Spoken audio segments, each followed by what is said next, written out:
Jagdish merasa sangat kesepian sendirian di rumah. Ia memutuskan untuk pergi berjalan-jalan. Dia kemudian mengingat ayahnya yang menelponnya dan mengingat bagaimana neneknya meminta dia untuk segera membebaskan Anandi dengan percaranya itu. Jagdish kembali ke rumahnya untuk beristirahat, namun dia tidak bisa memejamkan matanya karena memikirkan perceraiannya dengan Anandi. Sama halnya dengan Anandi, Anandi pun tidak bisa tidur.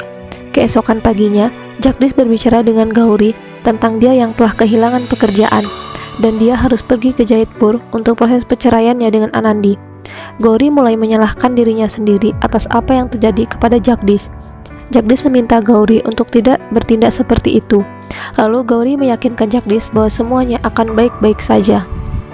Karena aku ada untukmu dan akan menemanimu dalam suka maupun duka. Aku akan selalu mendukungku, Jagdish. Kau harus yakin bahwa kita akan hidup bahagia tanpa campur tangan orang lain. Jagdish merasa putus asa karena pekerjaannya. Lalu ia berkata, orang tuaku telah menyiapkan rumah sakit di Jaitsar, namun aku tidak bisa bekerja di sana. Aku sangat ingin memiliki rumah sakit seperti apa yang ada di Jaitsar. Gauri mengatakan, ya Jagdish, kau sangat benar. Kau memiliki rumah sakit di sana, namun ada orang lain yang mengurus semua itu. Dan sebenarnya, itu adalah hakmu. Namun apa yang telah dilakukan oleh keluargamu, mereka tidak sedikit memikirkanmu. Gauri mulai menghasut Jagdish dan mengatakan akan lebih baik kita memiliki rumah sakit sendiri, Jagdish, yang kita bangun dengan kerja keras kita. Jagdish bertanya, bagaimana kita akan bisa membuat rumah sakit, Gauri? Mimpimu terlalu besar. Bukankah kau memiliki uang yang banyak, Jagdish? Namun keluargamu tidak memberikan hak kepadamu. Gauri mulai memprovokasi Jagdish untuk meminta hak miliknya kepada keluarganya. Dia terus meyakinkan Jagdish untuk meminta hak warisannya kepada keluarganya. Jagdish setuju dengan permintaan Gauri, namun ia berkata bahwa keluarga pasti tidak akan mendengarkannya. Gauri mengatakan Anandi adalah orang yang akan tidak setuju dengan hal ini. Dia mulai menjelek-jelekan Anandi bahwa Anandi mencoba mengambil semuanya dari Jagdish. Gauri mengatakan kepada Jagdish untuk membuat persyaratan bagi keluarganya. Jika dia ingin menceraikan Anandi, kau harus memberitahu keluargamu bahwa kau bisa menceraikan Anandi setelah kau mendapatkan harta warisan milikmu. Gauri meminta Jagdish untuk memperjuangkan haknya dan tidak membiarkan Anandi menang, dan bahwa mereka hanya akan mendapatkan haknya jika kau berani memintanya. Jagdish setuju dan mengatakan, baiklah Gauri, jika begitu kita akan segera pergi ke Jaitsar untuk memperjuangkan hak dan mendapatkan apa yang semestinya aku miliki. Sementara itu, nenek sedang berbicara dengan wanita pencari jodoh di telepon. Dia memarahinya karena telah memberikan jodoh yang tidak baik bagi Anandi. Wanita itu meminta maaf kepada nenek dan mengatakan bahwa dia masih memiliki satu orang yang pantas untuk perjodohan dengan Anandi. Wanita itu bercerita kepada nenek bahwa mereka sudah tahu segalanya tentang Anandi dan keluarganya terkesan dengannya. Nenek merasa tertarik dengan keluarga pria itu. Lalu wanita itu mengatakan bahwa aku telah meminta mereka untuk datang ke rumahmu agar kalian bisa berbicara tentang perjodohan Anandi. Nenek berdoa kepada dewa agar perjodohan Anandi berjalan dengan baik.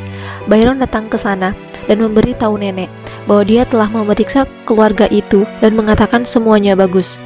Meskipun aku sedih karena Anandi akan sangat jauh setelah menikah, nenek mencoba menghiburnya saat dia menangis. Sementara itu, Jagdish menyewa sebuah taksi untuk pergi ke Jaitsar. Di pagi hari, Sumitra dan Gena membuat banyak makanan ringan. Anandi bertanya apa yang sedang mereka buat. Mereka membuat alasan. Kemudian, Anandi memberitahu Sumitra bahwa hari ini dia tidak pergi ke sekolah karena libur. Gena dan Sumitra merasa sangat panik. Lalu Gena memberitahu yang lainnya tentang kabar ini. Nenek memanggil Anandi dan memintanya untuk pergi bersama Vasan agar mereka bisa membeli beberapa pakaian untuk disumbangkan. Anandi mencoba untuk menunda perjalanan karena dia harus membantu beberapa penduduk mendaftar di perguruan tinggi di Jaitpur. Nenek berteriak kepada Anandi, aku tidak tahu harus berbuat apa lagi. Kemudian, Vasan meminta Byron untuk membantu Anandi dengan pekerjaannya itu. Sementara aku dan Anandi akan pergi ke pasar. Anandi pun akhirnya pergi bersiap-siap. Sementara itu, Byron mendapat telepon dari Bayuwari dan mengatakan bahwa calon mempelai pria akan tiba di sana kapan saja. Gena berlari dan meminta Anandi untuk segera bersiap-siap dengan cepat. Di sisi lain, Jagdish telah sampai di Jaitsar. Ia terlihat begitu tegang. Gauri mengatakan kepadanya untuk bersantai, dan jika kita berhasil, maka kita akan dapat memenuhi impian kita. Sementara itu, nenek merasa khawatir karena Anandi membutuhkan waktu yang lama untuk bersiap-siap.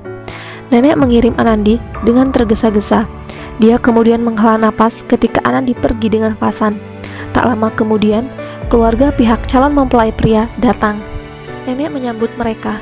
Dia berkata bahwa putranya adalah seorang inspektur pendidikan dan pegawai pemerintah. Keluarga Singh tampak terkesan dengan keluarga mempelai pria. Ayah pria itu mengatakan mereka akan sangat beruntung karena memiliki menantu seperti Anandi. Aku hanya ingin jaminan bahwa masa lalu Anandi tidak akan mengganggu masa depannya. Byron meyakinkan bahwa tidak akan ada masalah tentang itu. Kedua belah pihak telah setuju satu sama lain.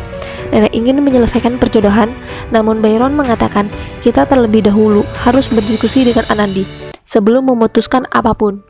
Untuk mengetahui kisah selengkapnya, saksikan serial Balika Fado setiap hari jam 14.00 waktu Indonesia Barat di ANTV.